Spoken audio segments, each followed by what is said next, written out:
Olá pessoal, hoje eu trago para conversar com vocês esse livrinho divertidíssimo, Mitos Gregos para Jovens Leitores, que na verdade aqui é uma introdução aos mitos gregos em uma linguagem infantil. O autor Nathaniel Hawthorne, ele é do século XIX, e ele escreveu esse livro com o título original de A Wonderful Books for Boys and Girls, que ficaria mais ou menos um maravilhoso livro para meninos e meninas. E aí, com o título brasileiro, Mitos Gregos, ele não fica tão evidente que seja um livro voltado para o público infantil. Ele tem uma linguagem, assim, bem característica de alguém que esteja falando com crianças, mas não é nada que vai deixar o livro ruim ou chato de ser lido. Muito pelo contrário, alguém que nunca tenha lido nada sobre esses mitos, sobre essas histórias, é uma introdução excelente. E eu me encaixo nessa categoria porque eu conheço a história de Perseu, não lida, mas de filmes. Fúria de Titãs, por exemplo. E eu também ouvi falar da história do Rei Midas, mas através do Aladim, desse episódio aqui do Aladim, que eu acho que é Aladim e os 40 Ladrões, eu não me lembro agora. Mas eu só conheci a história do Rei Midas dentro da história do Aladim. Aí depois vem o Paraíso das Crianças, que é a história de Pandora, e eu sabia apenas da Pandora e da caixa e nada mais. Então, antes que eu fale aqui conto por conto e deixe esse vídeo repetitivo e chato, vamos lá. Aqui nós vamos ter o Eustáquio da Luz, ele é um estudante, e ele está numa espécie de acampamento com várias crianças. Aqui, gente, o nome de todo mundo é engraçado. Essas crianças, elas não vão ser chamadas pelo nome. Ele vai mudar o nome delas para Primavera, Dente de Leão, Flor de Melão. Mas assim, por favor, não parem por aí, deem uma chance. Não é porque ele tem uma linguagem assim, bem fofinha, que ele seja um livro ruim. Mas assim, quem tem crianças na família e planeja dar um livro de presente, essa aqui é uma opção ótima. Então vamos lá. Lá está o Eustáquio da Luz com essas crianças e ele é um contador de histórias. E ele vai contar 6 histórias. E ele vai usar uma espécie de licença poética. Ele vai mudar algumas coisas da história original para deixar na linguagem das crianças. E também muitas coisas aqui que seriam pesadas para o público infantil, ele vai dar uma aliviada para as crianças e em vez de falar termos como demônios, coisas assim dessa natureza, ele vai usar, por exemplo, eram malvadas, faziam coisas ruins. Ele sempre vai dar essa quebrada aí na linguagem para conversar com as crianças. Imagine um estudante, como é o caso do Eustáquio, responsável por várias crianças e acabe assustando alguma delas com a história que, por exemplo, façam com que elas tenham um pesadelo à noite. Não, ele não ia arriscar. Então, gente, por favor, vamos entender o Eustáquio. E a primeira história é A Cabeça da Górgoma, que é a história de Perseu. A história vai começar da forma como ela começa nas outras histórias de Perseu, com ele sendo jogado ao mar com a própria mãe, mas aqui não fala o motivo pelo qual o pai dele resolveu fazer isso com ele. E quando eles são resgatados pelo pescador, a mãe dele ainda está viva. E aí o irmão desse pescador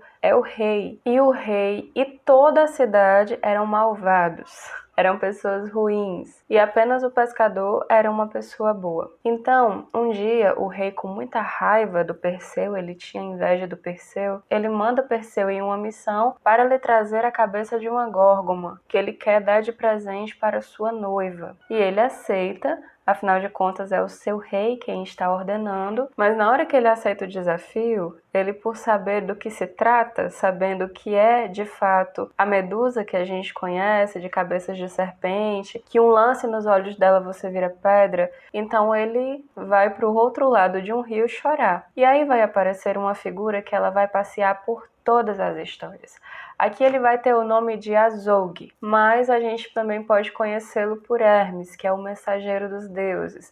Aquele mensageirozinho também que aparece no Hércules, que ele tem asas nos pés e no chapéu. É exatamente essa figura que vai aparecer aqui. E ele vai ajudar o Perseu nessa jornada e vão passar por várias etapas no caminho até chegar na Górgoma. A primeira etapa é passar pelas 3 bruxas, pelas 3 irmãs, que aqui o Eustáquio vai chamar de carinhosamente de velhinhas grisalhas. Então ele vai até essas bruxas e de lá elas vão dar a próxima pista do que é que ele tem que fazer. E na história de Perseu que eu conhecia, ele, depois de passar pelas bruxas, ele iria até a Medusa com o Pégasus, o cavalo alado. Mas aqui o Pégasus já está emprestado em outra história, a gente chega já já nela. E aí, para chegar até a Medusa, ele vai com sapatos alados igual aos do Hermes, e o Hermes também vai com ele. Gente, eu tô chamando de Hermes, mas lembrando que aqui no livro o nome dele é Azog. E aí ele vai cuidadosamente até onde ela tá e corta a cabeça. Foge com essa cabeça antes que as outras duas acordem. Eu esqueci de falar que eram três górgomas, mas só uma era a Medusa de fato, as outras duas eram irmãs delas. E elas são monstros assim medonhos. Elas têm a capacidade de voar, elas têm garras que são semelhantes a metal, mas ele consegue cortar e consegue sair antes que seja localizado pelas outras. E aí ele volta para a cidade dele, o Eustáquio, que ele vai dizer que não vai ter tempo de contar como é que ele usou essa cabeça para transformar o Kraken em pedra, que é a história original, e nem salvar a princesa Andrômeda. Ele vai direto lá para a cidade dele entregar a cabeça para o rei. E ele já sabe como é que ela funciona. E quando ele chega lá, esse tempo todo que ele teve fora, ele descobre que a mãe dele foi muito maltratada, todas as pessoas da cidade humilharam ela, esse tipo de coisa. Aí ele arma um plano e quando ele vai entregar a cabeça da Górgoma para o rei, ele sugere assim: chame toda a sua cidade para que vejam o poder do seu presente, faz uma trama assim e consegue com que o rei, no auge assim da sua vaidade, chame todas as pessoas para verem a cabeça da Górgoma. E aí, quando tá todo mundo reunido, ele ainda hesita, mas aí ele lembra do que fizeram com ele e com a mãe dele, e aí ele pega a cabeça da Górgoma e levanta e sai assim, mostrando para todo mundo. E quando ele guarda a cabeça de volta, que abre os olhos, ele transformou todo mundo em pedra.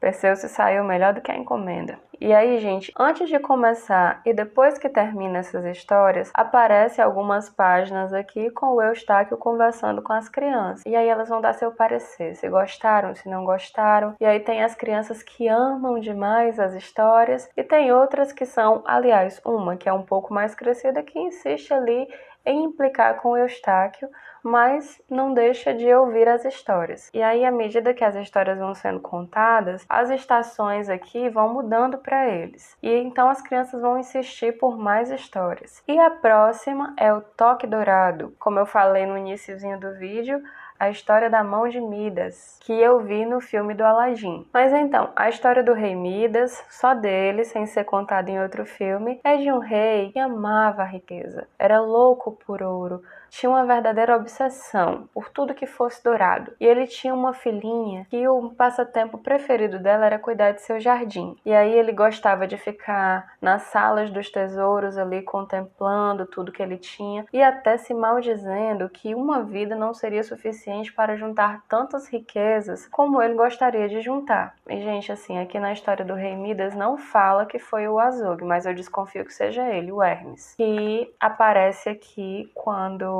o rei Midas está lá contemplando o seu tesouro e ele olha para perto de uma janela e vê uma pessoa ali olhando para aquela cena toda e ele não tem medo, ele não se intimida com aquilo. Começa a conversar com esse estranho que diz que o sorriso dele emana luz e aí o estranho pergunta para ele o que é que ele mais gostaria na vida. E ele diz que queria ter a capacidade de que tudo que ele tocasse se transformasse em ouro. Aí o estranho ainda pergunta: você tem certeza que é isso mesmo? Ele tem, esse é o maior sonho da minha vida. E aí, muito bem, ele tem o seu desejo atendido e o estranho lhe diz que no outro dia, quando ele acordar ao primeiro raio de sol, ele já vai estar com a capacidade de transformar qualquer coisa em ouro. E aí é uma noite que o rei Midas não dorme tranquilamente como as outras, pode ter certeza. E quando ele acorda no dia seguinte, ele está de fato com a capacidade de transformar qualquer coisa em ouro. Tocou na cama, ouro. Tocou nos lençóis, ouro. Tocou no pinico, ouro. Tudo ouro, tudo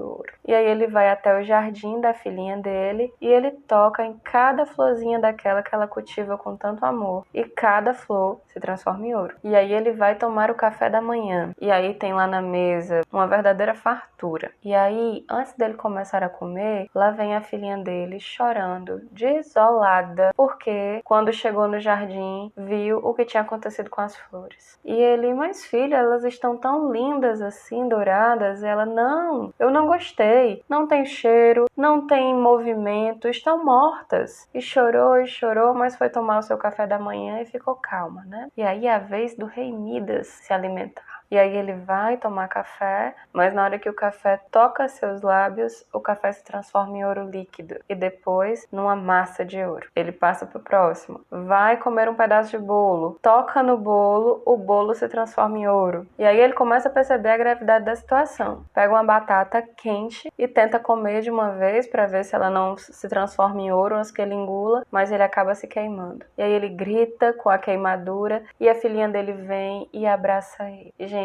na hora que ela abraça, a criança também se transforma em ouro. E aí o desespero toma conta do rei. E aí quando ele olha numa direção, lá está a mesma pessoa que deu a ele essa capacidade. E aí ele muito triste, chorando, que não queria mais saber de ouro, verdadeiramente arrependido. O estranho diz que ele pegue um jarro, vá até o rio que fica atrás do castelo, tome um banho nesse rio, encha o jarro e volte para o castelo. E aí ele faz tudo isso. E aí quando ele sai do rio, ele já fica feliz porque o jarro, que na hora que ele tocou se transformou em ouro, tinha voltado a ser barro. Então tudo que ele queria que voltasse à sua forma normal, ele deveria borrifar essa água desse jarro. E a primeira a receber esses pingos d'água foi a sua filhinha. E aí, depois desse dia, o rei Midas ficou com a verdadeira aversão a ouro. E a história termina de uma forma bem legal. O rei Midas verdadeiramente aprendeu a lição. E a próxima história é uma das minhas histórias preferidas em relação à mitologia grega, que é a história de Pandora. Aqui o conto ele vai ser conhecido como Paraíso das Crianças, porque é uma época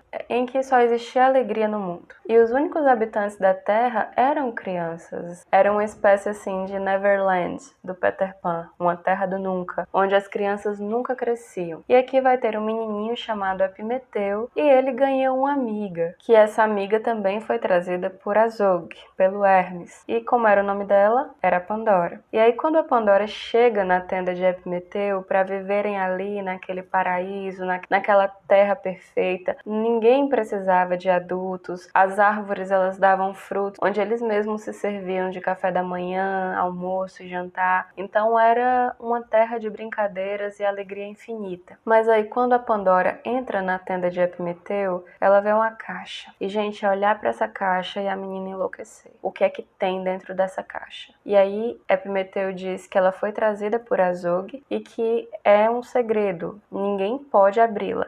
A caixa foi confiada a eles e ela tem que permanecer fechada para sempre. E aquilo ali destrói os nervos da menina. Ela está em uma terra onde não tem tristeza, onde só tem brincadeiras, onde só tem coisas boas. E a menina é um mau humor. É uma coisa assim que fica complicado de lidar por conta da curiosidade de saber o que é que tem dentro da caixa. Aí acontecem as primeiras brigas ali no Paraíso das Crianças. O mau humor da Pandora brigando com Epimeteu porque ela quer saber o que é que tem dentro da caixa e ele tá pedindo que, pelo amor de Deus, ela esqueça isso.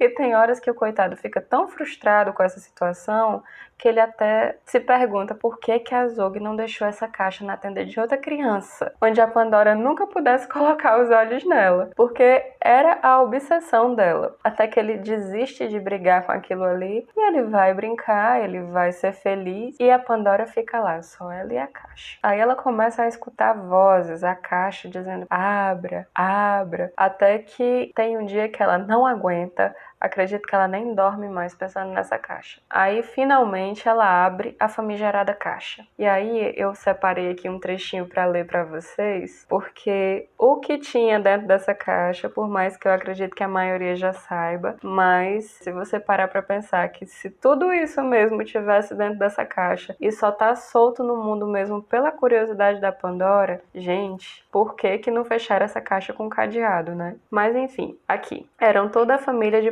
problemas terrenos. Haviam as paixões más, havia muitas espécies de preocupações, havia mais de 150 dores, havia doenças, havia um vasto número de formas miseráveis e dolorosas, haviam mais tipos de maldade do que seria útil falar. E aí o autor vai comparar esses problemas a besouros, a mosquito, e ele faz esse comentário aqui, ó. A verdade é que esses monstrinhos alados e feios chamados de problemas agora são quase tão numerosos quanto os mosquitos nunca haviam sido vistos na Terra. Não tinha problema na Terra antes da Pandora abrir a caixa. E aí, quando essa caixa é aberta, vários daqueles monstros que estavam dentro dela vão e machucam ela, dão uma picada. Eram monstros com ferrões, uma espécie de vespas bem grandes, e também machucam o Epimeteu. E aí, para se livrar dessa situação, eles abrem as portas da tenda e os monstros ganham o mundo. Eles saem mundo afora e se espalham. E aí, gente, foi só choro.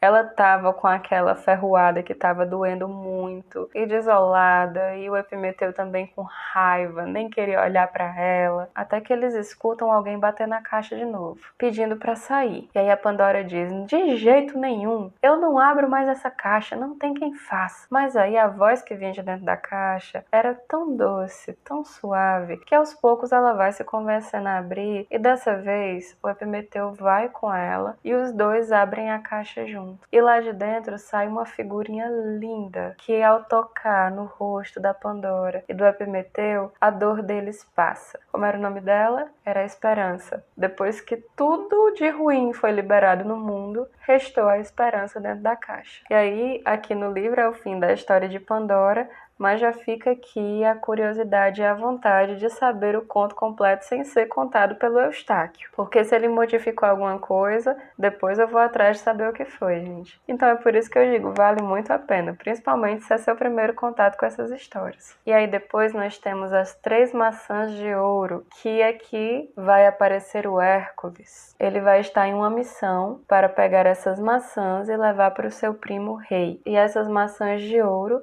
elas crescem em um jardim, que essa macieira ela é guardada por um dragão de 100 cabeças. E aí, na sua jornada, ele vai fazer algumas paradas. A primeira delas é com um grupo de donzelas que estavam ali fazendo guirlandas de flores. E ele vai se gabar ali para elas sobre os seus 12 trabalhos. Mas ele faz assim de uma forma bem resumida, não conta todos. E aí ele pede para elas informar a direção de onde fica esse jardim que tem essa macieira. Elas não sabem, mas indicam alguém que sabe, que é um velho do mar. E ele vai atrás desse velho do mar. Quando o encontra, ele está dormindo, e elas tinham dito para ele: quando você o encontrar, você agarre ele com muita força, porque senão ele vai escapar e você nunca mais vai ter outra chance. E segure ele, que ele vai lhe dizer o que você quer saber. E aí quando ele encontra o velho, ele tá dormindo lá numa praia perto da água, e aí ele agarra o velho e ele se transforma. Ele muda de forma várias vezes, se transforma em cervo, se transforma em águia, se transforma em cobra, até que Hércules convence ele a falar o que ele deseja, e ele aponta a direção. Diz que ele tem que passar pelo gigante, o gigante Atlas, que é o que segura o céu. E aí ele vai atrás desse gigante. Quando ele o encontra, o gigante diz: olha, só eu posso entrar no jardim, mas eu tenho uma proposta para te fazer. Você é muito forte, então você segura o céu enquanto eu vou até o jardim e trago suas maçãs. Aí eles fazem esse trato. Hércules toma para si o peso do céu nos seus ombros e o gigante vai buscar as maçãs. Aí quando Hércules já estava se achando um tolo por ter feito esse trato, que era ele quem deveria ter ido buscar as maçãs, lá vem o gigante de volta. E aí ele já tá ali impaciente para devolver o céu para o gigante, mas o gigante diz: não, pode deixar que eu entregue as maçãs para o rei. Fique aí, eu acho que 1000 anos é suficiente, eu passei mais do que isso e não tô reclamando. E aí ele viu a roubada que se meteu. Mas aí ele pensa rápido e diz pro gigante: olha, tá certo, eu fico aqui 1000 anos segurando o céu, mas antes, por favor, me deixa só pegar a pele aqui do leão de Nemeia pra eu fazer uma almofada pra ficar mais confortável. Aí o gigante aceita, pega o céu de volta dizendo: olha, só por 5 minutos, tá bom? E nisso Hércules pega as maçãs e tudo que lhe pertence ali e vai embora. Bem interessante da parte dele, pelo menos dessa vez ele pensou um pouquinho. E aí vamos lá para a penúltima lenda. As crianças já estão ficando tristes porque as histórias estão acabando. E aí o Eustáquio da Luz vai contar a história do Jarro Miraculoso, onde havia uma cidade com pessoas extremamente mal educadas, principalmente com forasteiros. Se passasse por essa cidade alguém rico, num cavalo muito bonito, com roupas bonitas, eles eram muito bem tratados. Agora, se passasse por ali um andarilho, uma pessoa necessitada, desabrigada, eles eram extremamente mal educados e ensinavam suas crianças a serem mal educadas, a tirarem pedras nesses forasteiros, colocarem os cachorros atrás dessas pessoas. E aí, um pouco mais afastado dessa cidade, em cima de uma colina,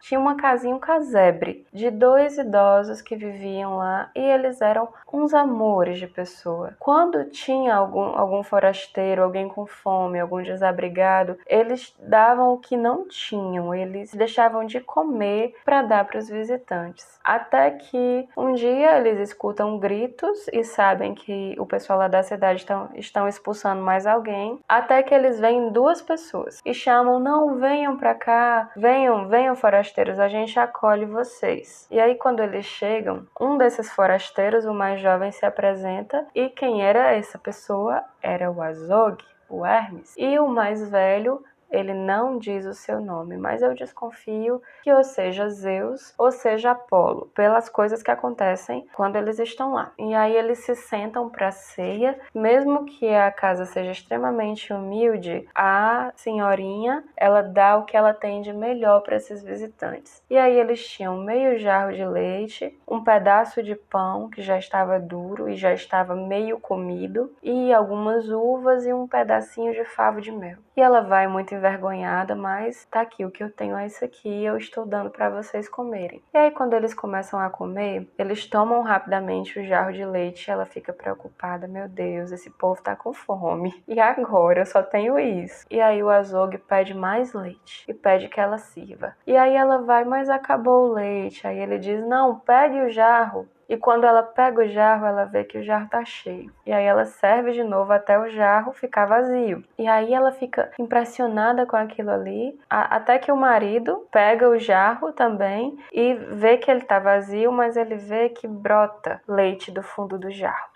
E aí ele pergunta: quem são vocês? E aí eles sabem que não são quaisquer pessoas. E aí o Azog vai dizer: não, isso aqui é obra do meu cajado. Que ele atribui todos esses milagres a esse cajado. Mas aí quando eles olham para trás, gente, cadê a cidade? Não tinha mais cidade. Tudo tinha sido transformado em um lago. E aí eles perguntam: cadê as pessoas, assim, preocupados com eles? O que foi que aconteceu? E aí eles dizem que eles foram transformados em peixes. O coração duro deles e o sangue gelado não diferia muito de um peixe, então eles só fizeram essa troca. E aí, também, quando eles olharam para trás, eles viram que o casebre deles tinha sido transformado numa espécie de palácio. Um palácio branco, lindo.